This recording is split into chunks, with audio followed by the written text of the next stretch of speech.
Today we are going to discuss about electronic devices subject, that is module 1 here.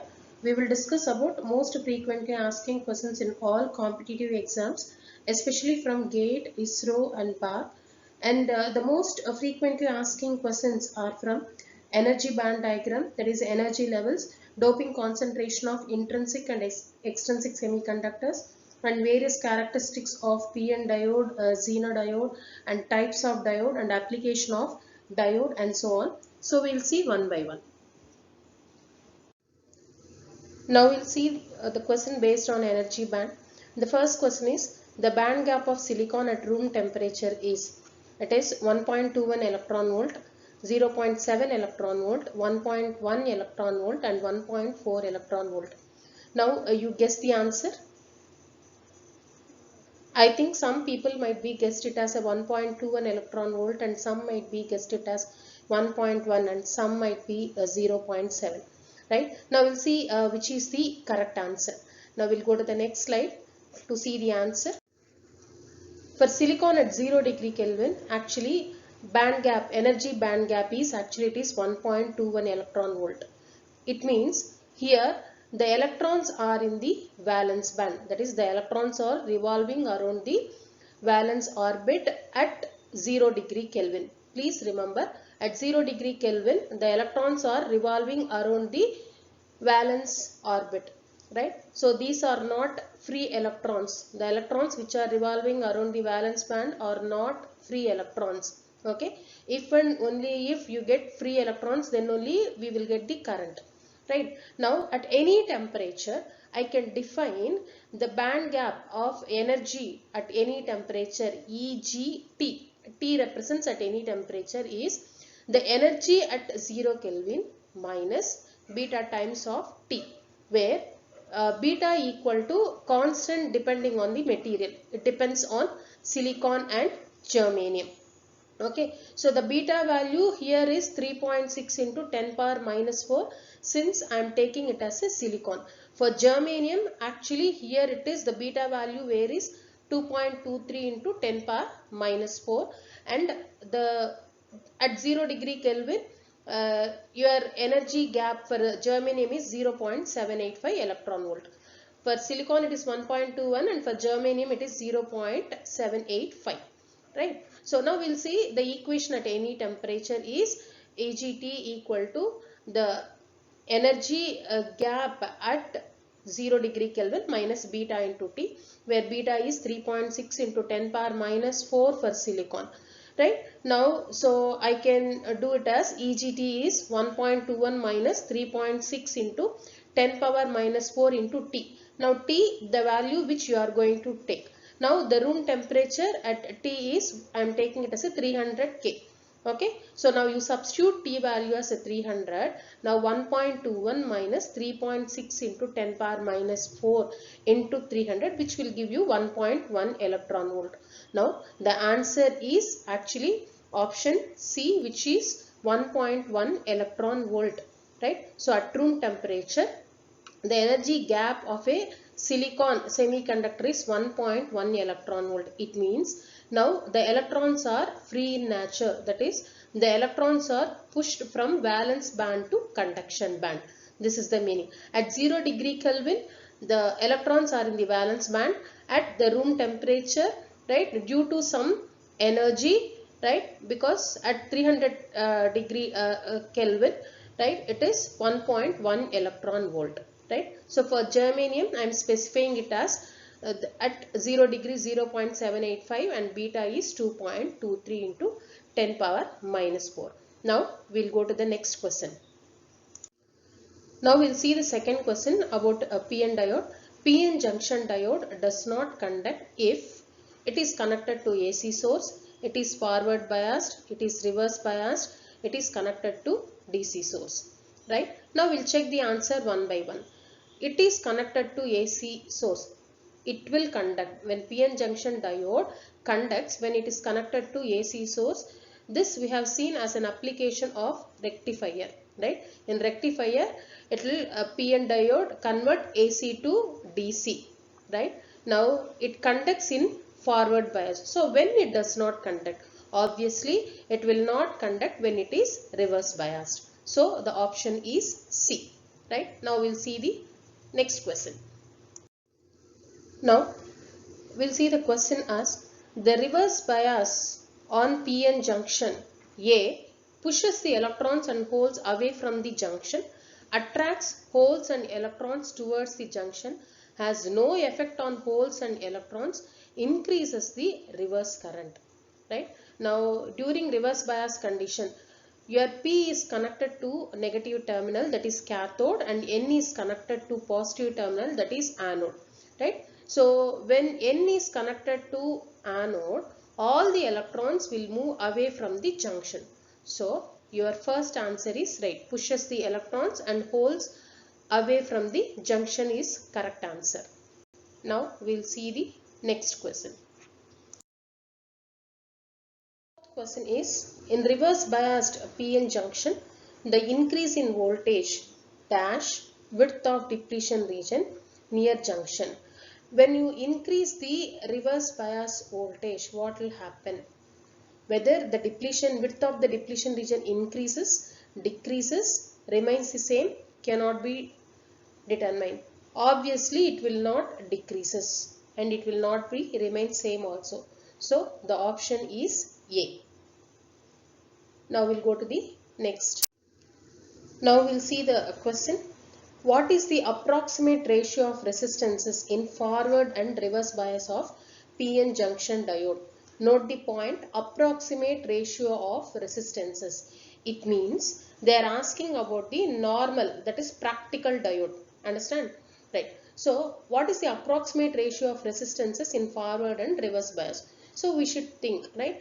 During forward bias condition, when P is connected to positive and N is connected to negative terminal, right? So the width of the depletion region is very less and there will be a current conduction also.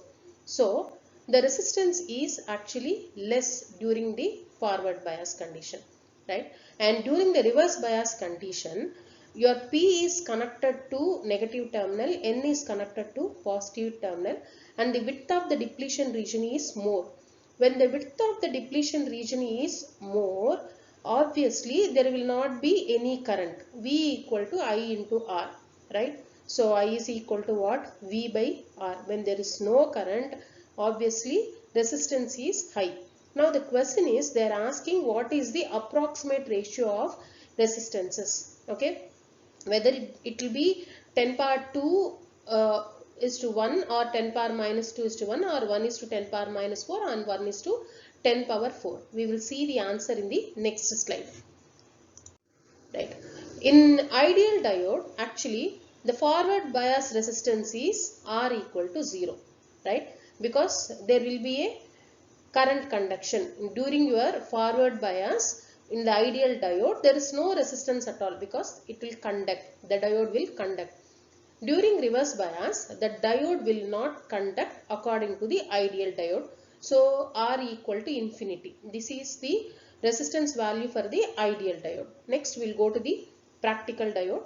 In practical diode, actually, the forward bias resistance is approximately, we are taking it as a 10 ohms. I told you that it is only approximation, right? R equal to 10 ohms. Now, in the reverse bias resistance, R equal to 10 power 5 ohms we are taking around. So, now I want to find out what is the ratio of forward bias to reverse bias. So, 10 ohms over 10 power 5 ohms, which is 1 is to 10 power 4. So, the answer is D. Next, we will see the reverse saturation current of PN diode. A question based on reverse saturation current. Now, here the question is asked from the BARC examination. A diode has a reverse saturation current Is equal to 10 over minus 18 amps and non-ideality factor eta is 1.05. If diode current is 70 microamps, then what will be the diode voltage? I need to find out the diode voltage. Obviously, the question states that the diode is in the reverse bias condition. Now, you need to find out the reverse saturation current. So, we all know what is the reverse saturation current equation or reverse bias current equation. I equal to Is into e power Vd over eta into Vt. This eta, non-ideality factor of semiconductor, it varies from 1 to 2, right? So 1.05, it can be of a silicon, right, or germanium, it is 2 actually. So eta equal to 1.05 to 2, right? So I need to see what is the value. Here they had given the answer as 0.75 volt, 0.87 volt, 0.67 and 0.8 volt. Now we'll see what is the answer. We'll go to the answer in the next slide. See, ID equal to diode current equal to Is into E over Vd by eta Vt minus 1. Okay. Now I need to find out what is the value of voltage, right? A diode voltage. So what you have to do is you have to remove this exponential factor. So you take a ln on both sides. So Vd equal to eta into Vt into ln of 1 plus Id over Is. Okay. So if you substitute the values, you will get 0.87 volt. Always you remember, there will be definitely one question from reverse saturation current. You go for any exam like ISRO, BARC or GATE exam, there will be definitely one question from reverse saturation current.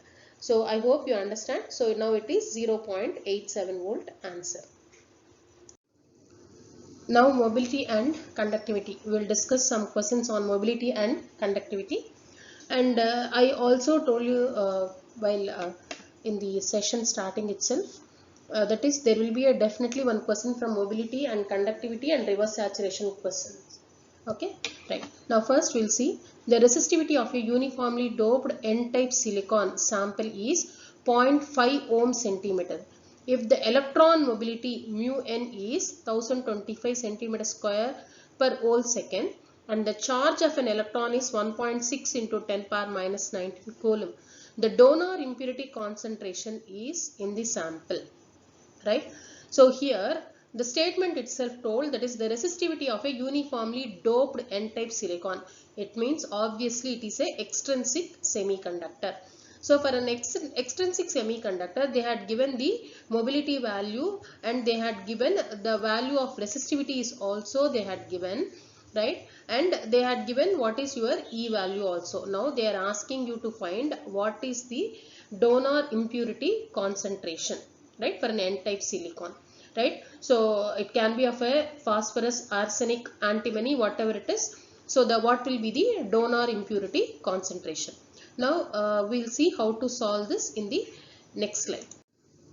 So you all know the conductivity is we are notating with a sigma is n q mu n. Okay, right? And also we know reciprocal of conductivity is resistivity.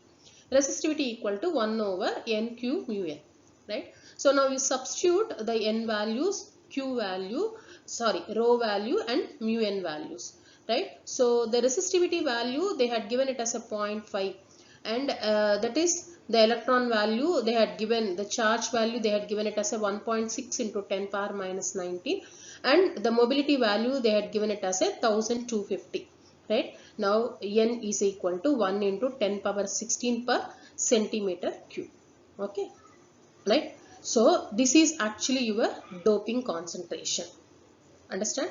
So how will you find out? First you need to find out the conductivity. So conductivity is n q mu n. The resistivity is given, right? So 1 over n q mu n. Now this n represent, actually you need to find out how much the doping concentration is. So you take to the left side. So 1 over n rho mu n.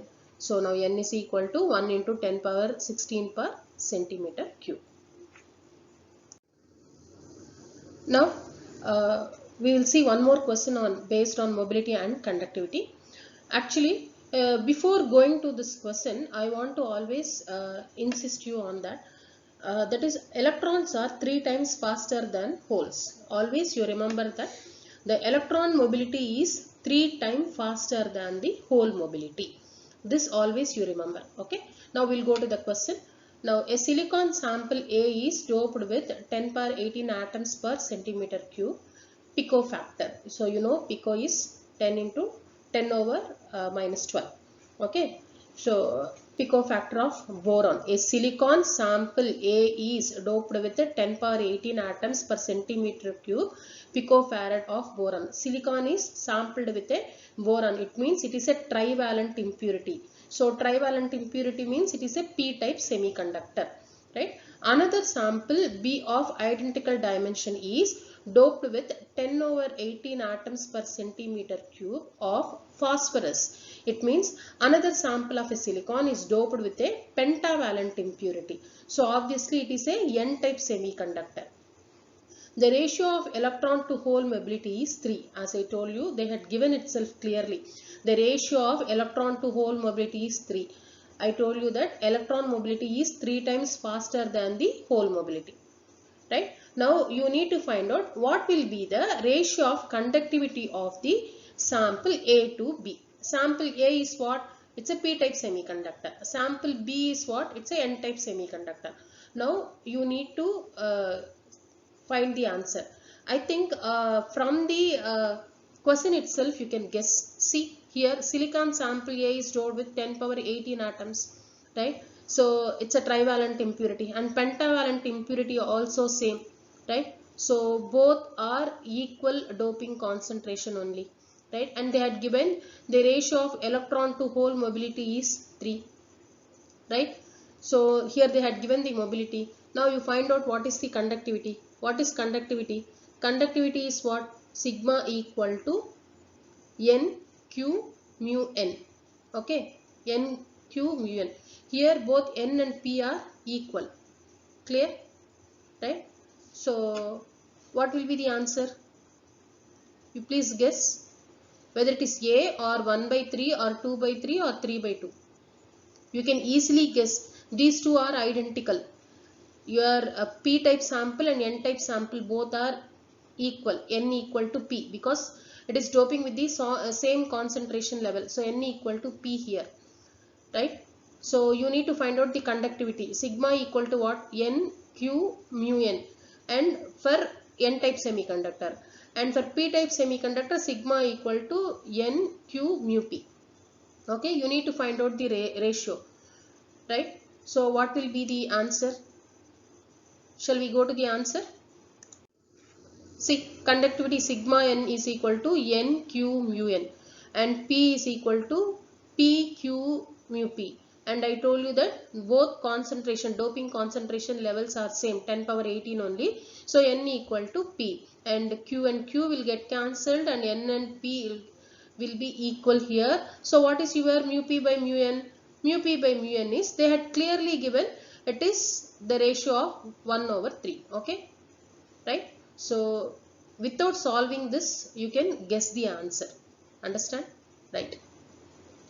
So it's clear. So the ratio is 1 over 3. Now we'll go to the next question. Now again there is one more question based on mobility and conductivity. The average collision time T, we can, in some books it is given it as tau. Okay, the average collision of time of electron in a semiconductor is 2.5 into 10 over minus 14 second. Then the mobility mu of electron will be equal to, what is the mobility they are asking? So in actually they are asking the mobility. So obviously you should know what is the mass of an electron, right? So because if you know the mass of an electron only, so we can see the mobility of electron, because they had given the collision time they had given. So if you know the mass, so you can find the mobility. Mass of an electron is 9.1 into 10 over minus 31 kilograms they had given. Now you need to find out what is the answer, whether it is 2.5 for option A, option B, option C, option D. Okay, so how will you find out the mobility of electron? So your mobility is always equal to charge of an electron into the time it takes to travel in a region over the mass of an electron. That is the equation generally, right? Now we'll see that. See, mobility of an electron mu is equal to charge of an electron, the time it takes to travel in a region or in a medium, right, over mass of an electron. So if you calculate, if you substitute E equal to 1.6 into 10 power minus 19 and tau value, the given value, and mass of an electron, So 9.1 given value. So mu is equal to, you will get 4.4 into 10 power minus 3 into meter square per volt second. This is mobility. So you take any question paper, any competitive question paper, there will be definitely a sure question from mobility and conductivity. Next, we will see another question based on built-in potential of PN diode.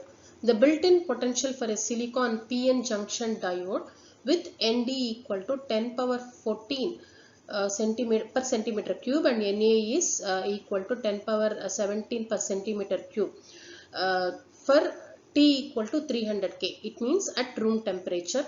So obviously you should think whenever they give T equal to 300 K, the electrons are free in nature. Okay, so which will be what will be the voltage? What is the built-in voltage?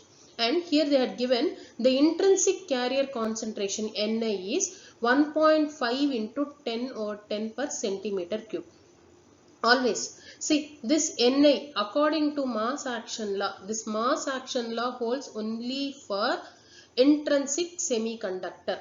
Okay, that is a pure semiconductor. For extrinsic semiconductor, obviously this Ni will be varied.